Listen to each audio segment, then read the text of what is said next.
William Arlotti pour le Fashion Post avec Xavier Landry. Nous sommes à Marseille pour une exposition Mission Mode qui justement décode, décloisonne, décrypte l'univers de la Légion étrangère et sa transposition dans la mode sur deux spots. Le premier, c'est bien sûr le musée de la Légion étrangère à Aubagne et en ce moment, nous sommes au château Borelli. Votre expertise, parce qu'il y a des vrais experts dans la mode et ça fait plaisir, c'est l'histoire de la mode, l'histoire du costume, l'histoire du vêtement. Comment cette exposition, Xavier, s'articule et comment est-ce que vous avez réussi à prendre l'ADN militaire pour faire un écho tout en miroir? J'aime bien cette image qu'on ressent justement quand on vient voir l'expo et pour révéler justement ces codes. Il s'agissait de comprendre les créations contemporaines, comment les créateurs contemporains réinterprètent ou s'accaparent le style militaire et de comprendre aussi d'où venait, quelle était l'histoire de ce style.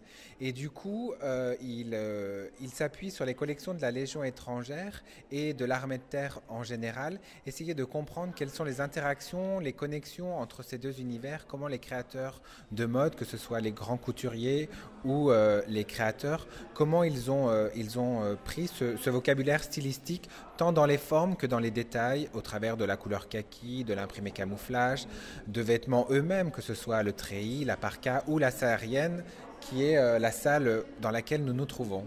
La fameuse saharienne d'Yves Saint-Laurent.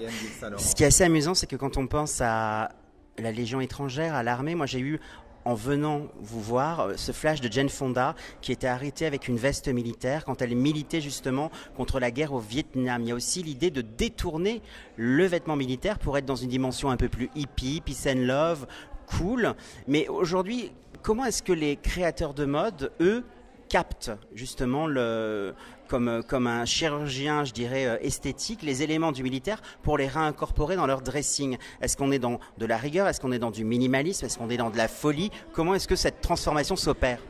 Pour rebondir par rapport à ce que vous venez de dire, justement dans les années 70, il y a deux types de mouvances, inspiration et contestation. C'est à cette époque-là qu'on voit défiler des jeunes, ça s'inscrit dans la mouvance de mai 68, ces jeunes qui, en prenant des vêtements dans les surplus militaires, à partir de cette période, c'est le grand phénomène des surplus militaires qui permet d'introduire le camouflage dans la mode de la rue, dans la mode des jeunes. Comment justement ce vêtement et ces vêtements militaires sont repris par les jeunes et tous ces gens. Et du coup, aujourd'hui, les créateurs contemporains s'inscrivent dans cette continuité tout en féminisant, tout en changeant l'esthétique, mais tout en restant justement dans cette rigueur et dans cette fonctionnalité qui est caractéristique du vêtement militaire et tout en allant justement vers cette mode streetwear, cette mode beaucoup plus casual, cette mode décontractée qui caractérise aujourd'hui dans la mode civile le style militaire. D'un point de vue psychosociologique, c'est Descamps qui affirme que la mode est comme une éternelle adolescente. On a toujours la nouvelle collection, le nouveau produit. Et pourtant, quand je viens voir l'exposition, on se rend compte qu'il n'y a rien de nouveau. Quelque part, les créateurs sont un peu comme des DJ qui font du sampling. Je dirais juste que la mode est un éternel recommencement et des formes qui sont apparues dans des années plus anciennes se retrouvent réactualisées. C'est un éternel recommencement, oui. On oublie des formes et on les redécouvre au fil du temps. Et au fil de l'humeur. Voilà. Bah écoutez, j'étais ravi d'échanger avec vous. Je pense qu'on se reverra peut-être pour des nouveaux projets autour de la mode, son histoire, ses vibrations dans cette dimension sociologique facettée, avec des connexions avec le cinéma, avec Edith Piaf, Mon Légionnaire, avec aussi Jean Gabin. Enfin, une exposition que je conseille à tous les téléspectateurs du Fashion Post. On donne juste les dates. Donc, c'est à partir de 16 septembre 2016 et c'est jusqu'au 15 janvier 2017. Donc, vous avez 4 mois pour courir et venir admirer les tenues militaires, mais également les tenues de créateurs contemporains qui créent un dialogue étonnant et détonnant. J'ai une dernière question. Dans votre travail, vous êtes un peu comme un archéologue. Comment ça se passe quand vous montez une exposition?